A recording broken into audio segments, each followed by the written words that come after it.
Assalamualaikum warahmatullahi wabarakatuh. Kami dari kelompok 8 mata kuliah penanganan produksi permukaan akan mempresentasikan tripes separator yang dimana beranggotakan yang pertama Rehan Raditya Setiawan dengan NIM 2205005, yang kedua Wahyu Saputra dengan NIM 220500015, yang ketiga Rizky Aulia Maulana dengan NIM 2205031, yang keempat saya sendiri dengan nama Fahrul Rozi NIM 2205037, yang terakhir Ineswa Nabila Kurnaidi dengan NIM 2205050. Jadi di sini saya akan mempresentasikan terlebih dahulu apa itu separator, yang dimana separator itu adalah suatu bejana yang dimana campuran fluida yang larut ke dalam satu sama lainnya dapat dipisahkan. Jadi semisal fluida itu keluar dari dalam sumur tidak langsung terpisah fasenya, jadi harus adanya separator untuk memisahkan si fase-fase fluida tersebut, yang dimana ada 3 fase, yaitu oil, minyak, dan gas. Fluida hidrokarbon tersebut dialirkan dari reservoir ke permukaan melalui sumur. Dari kepala sumur, fluida hidrokarbon tersebut dialirkan ke peralatan pemisah dan selanjutnya akan dialirkan ke pengumpulan, pengolahan, ataupun refinery. Jadi untuk yang digambar ini yaitu ada inlet oil gas atau gas outlet, yang dimana itu berfungsi untuk saluran masuknya fluida dari sumur. Yang kedua yaitu inlet baffle atau perangkat di dekat inlet yang berfungsi untuk menghentikan momentum fluida masuk. Yang ketiga ada gravity section, yang dimana itu zona dimana untuk pemisahan tersebut secara gravitasi. Gas naik ke atas, minyak berada di tengah, dan air berada di bawah karena berat jenisnya paling berat. Kemudian ada coalescing section atau mix extractor, yang dimana itu komponen untuk mengambil sisa droplet cairan yang masih terbawa gas, biasanya berupa wire mesh atau plate co-scaler, yang dimana itu berfungsi untuk membersihkan gas sebelum keluar supaya tidak ada minyak ataupun water droplet. Kemudian ada gas outlet, yang dimana itu pipa keluarnya gas yang sudah bersih, biasanya dialirkan ke sel gas line, flare, ataupun kompresor. Yang keenam ada oil section atau oil layer, yang dimana itu lapisan minyak berada di atas air dan di bawah gas. Ketinggian oil itu diatur oleh float control atau interface level control agar lebih stabil.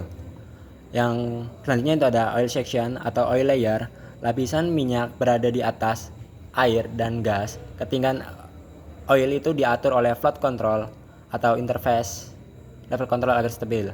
Kemudian ada oil outlet line, itu pipa keluarnya minyak menuju storage tank atau heater treater. Yang kemudian ada water section atau water layer, yang dimana itu dilengkapi dengan vortex breaker agar minyak tersebut tidak tersedot atau berputar. Kemudian ada water section atau water layer, lapisan paling bawah dalam separator. Di sini itu berfungsi untuk agar air sudah cukup bersih dari minyak. Kemudian ada water outlet line, di mana itu saluran keluarnya air menuju water treatment, disposal well, reinjection. Kemudian bisa juga untuk menggunakan interface level controller agar tidak mencampuri kembali minyak. Kemudian ada sand detection, yaitu area bagian bawah bejana tempat akumulasi pasir atau padatan yang terbawa dari sumur. Kemudian ada overflow baffle atau sekat baffle yang menjaga agar air dan minyak tidak tercampur kembali. Kemudian ada emulsion layer. Emulsion layer ini lapisan emulsified oil water yang biasanya berada di antara oil dan water. Kemudian ada pressure relief valve, yang dimana itu alat pengamanan tekanan. Kemudian ada instrumen gas supply. Gas ringan dari separator kadang dipakai sebagai gas control instrumen. Kemudian ada vortex breaker, yang dimana itu untuk menghindari terbentuknya pusaran atau vortex. Kemudian ada level controller, itu berfungsi untuk menjaga kestabilan menjaga level minyak dan air tetap stabil. Kemudian ada yang terakhir itu ada mist zone atau mist section, bagian atas separator tempat terjadinya pemisahan sisa kabut minyak dari gas sebelum menuju mist extractor. Oke, next slide, yaitu untuk fungsi separator 3 fasa. Separator 3 fasa berfungsi sebagai pengangkat pemrosesan awal yang menerjemahkan atau aliran multipass hasil dari sumur menjadi 3 jalur bersih, sehingga setiap komponen dapat ditangani sesuai kebutuhan teknis dan komersial. Begitu campuran gas, minyak, air memasuki bejana, penurunan kecepatan dan pengendalian aliran pada inlet menyebabkan pelepasan cepat fase gas yang kemudian berkumpul di bagian atau bejana yang dialirkan ke sistem pengukuran dan penanganan gas, sementara fase cair dialirkan tenang, sehingga gravitasi dan perbedaan densitas akan memisahkan minyak yang relatif ringan ke bagian tengah dan air yang lebih berat ke bagian bawah, membentuk antar muka cair-cair yang dikontrol. Jadi pada intinya fungsi separator 3 fasa ini adalah untuk memisahkan fasa fluida yang telah keluar dari wellhead atau sumur, yang dimana itu belum si fluidanya belum terpisahkan. Jadi separator lah fungsinya untuk memisahkan si fase-fase fluida tersebut. Kemudian next slide, yaitu bagian-bagian utama dalam separator. Yang pertama itu ada primary separation section, itu berfungsi untuk separator yang berfungsi memisahkan fluida yang masuk ke dalam melalui inlet, yang kemudian dengan adanya tekanan fluida tersebut menumbuk plate yang terdapat di depan inlet, yang kemudian terpisah antara liquid dengan gas yang masih berupa tetes liquid dengan ukuran besar. Poin kedua yaitu secondary separation section, yang dimana itu berfungsi untuk melanjutkan pemisahan kedua yang memisahkan tetes liquid dengan ukuran yang lebih besar menjadi tetes liquid dengan ukuran yang lebih kecil. Poin ketiga yaitu liquid collecting section, yang dimana itu berfungsi untuk menampung liquid yang telah terpisah dari gas. Bagian tersebut harus lebih besar karena untuk menanggulangi gelombang cairan yang dapat terjadi pada kerja normal dan harus diatur sehingga liquid yang dipisahkan tidak terganggu oleh aliran gas. Poin 4, mist extraction section, bagian separator yang berfungsi menyerap gas yang membawa tetes liquid yang berukuran kecil agar pada saat gas tersebut akan keluar melalui outlet gas dapat terpisah dari liquid sehingga liquid tidak terbawa keluar bersama dengan gas. Oke, selanjutnya akan dijelaskan oleh teman saya. Baik, terima kasih kepada moderator atas waktu dan kesempatannya. Di sini saya akan melanjutkan materi yang ada. Selanjutnya adalah landasan teori. Fraksi air yang terpisah melalui proses pengendapan gravitasi ini disebut free water. Apabila minyak dan air tercampur secara intens, kemudian dibiarkan mengendap, maka akan terbentuk lapisan free water yang relatif bersih pada bagian dasar bejana. Pada umumnya, pemisahan free water sangat dianjurkan dilakukan terlebih dahulu sebelum proses penanganan lanjutan terhadap minyak dan lapisan emulsi. 3 fase separator umumnya digunakan ketika terdapat jumlah gas yang besar untuk dipisahkan dari cairan. Selanjutnya, free water knockout umumnya digunakan ketika jumlah gas relatif kecil dibandingkan jumlah minyak dan air. Aspek dasar dalam desain pemisahan 3 fasa pada dasarnya sama dengan pemisahan 2 fasa. Yang perbedaan utamanya adalah bahwa pada separator 3 fasa, perhatian lebih difokuskan pada laju pengendapan atau settling rate antara cairan-cairan atau liquid-liquid settling, serta adanya mekanisme penyingkiran free water yang harus ditambahkan. Next. Selanjutnya, ada horizontal separator with interface level control and wear. fluida masuk ke dalam separator dan mengenai inlet diverter. Perubahan momentum yang tiba-tiba ini menyebabkan terjadinya pemisahan awal atau initial gross separation antara fasa cair dan fasa gas. Pada sebagian besar desain, inlet diverter dilengkapi dengan downcomer yang mengarahkan aliran fluida ke bawah melewati antarmuka minyak air atau oil-water interface. Prinsip kerja water washing, inlet diverter memastikan agar gas yang terbawa bersama cairan tetap minimal, dan proses water wash memastikan bahwa cairan tidak jatuh langsung di antara antarmuka gas, oil, atau oil water yang dapat mencampur cairan yang sudah berada dalam vessel dan menyulitkan pengaturan antarmuka oil water. Bagian liquid collection section pada vessel memberikan waktu yang cukup sehingga minyak dan emulsi dapat membentuk lapisan atau oil pad di atas free water. Free water akan mengendap di bagian bawah. Next. Selanjutnya ada horizontal separator with a bucket and weir.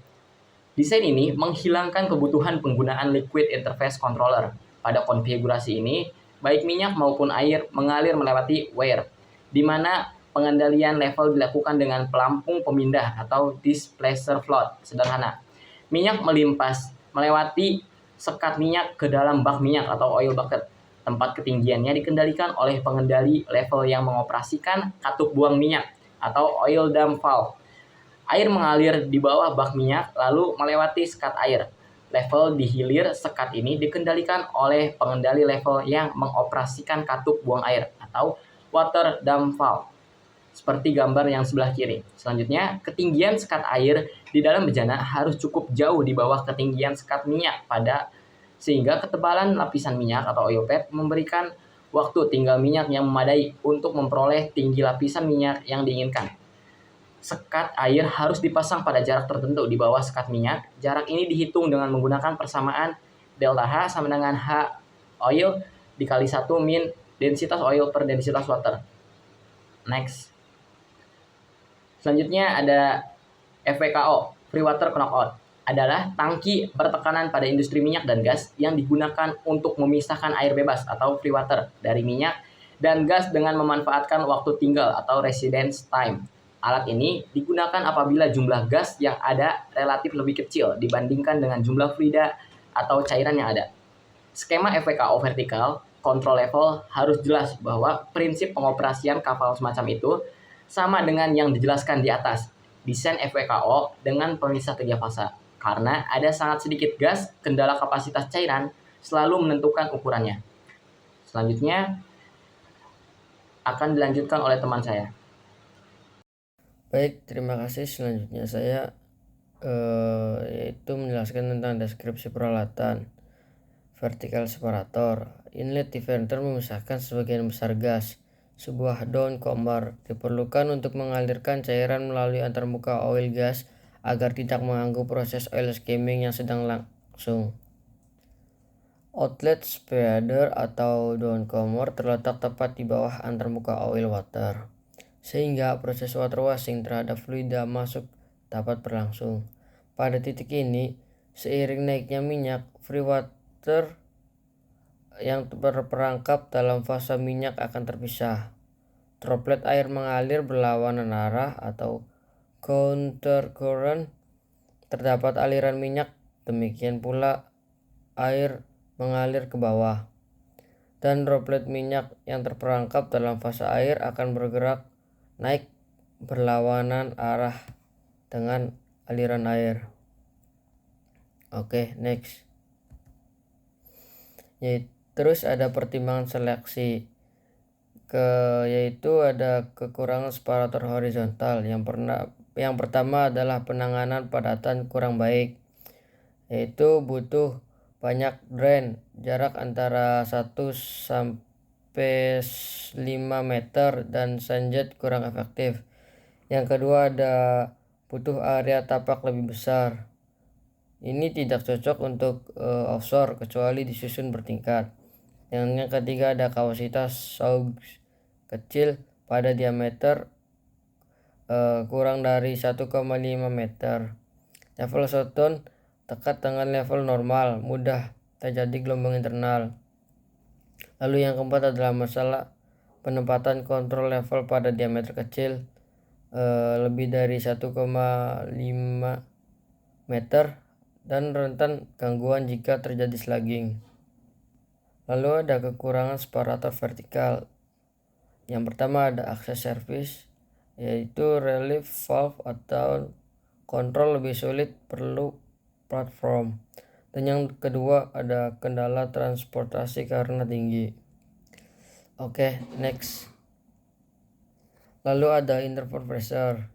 Yang pertama ada coalescing plates, yaitu coalescer terbentuk plat atau pipa dapat digunakan untuk membantu proses koalensi droplet minyak dalam fase air dan droplet air dalam fase minyak. Pemasangan plat coaxial pada bagian cair akan menyebabkan kekurangan droplet air yang terbawa di fase minyak meningkat, sehingga gravitasi dimudahkan droplet tersebut turun ke permukaan antarmuka minyak sampai air. Dan yang kedua ada turbulent flow quartz. Turbulent flow quartz yang pernah dipasarkan dengan nama SPPX memanfaatkan turbulensi yang dibangkitkan oleh aliran fluida di dalam pipa terbentuk berliku atau serpentine pipe untuk meningkatkan proses koalescence. Oke, selanjutnya akan dilanjutkan oleh teman saya. Lalu selanjutnya ada oil water settling. Dapat dibuktikan bahwa perilaku aliran dan pengendapan tetesan minyak di dalam air atau tetesan air di dalam minyak bersifat laminar, dan karena itu diatur oleh hukum Stokes. Kecepatan terminalnya adalah dengan rumus di sebelah ini. Lalu selanjutnya ada water droplet size in oil. Hasil yang baik biasanya diperoleh dengan menentukan ukuran oil pad sedemikian rupa sehingga droplet air berukuran 500 atau lebih dapat mengendap.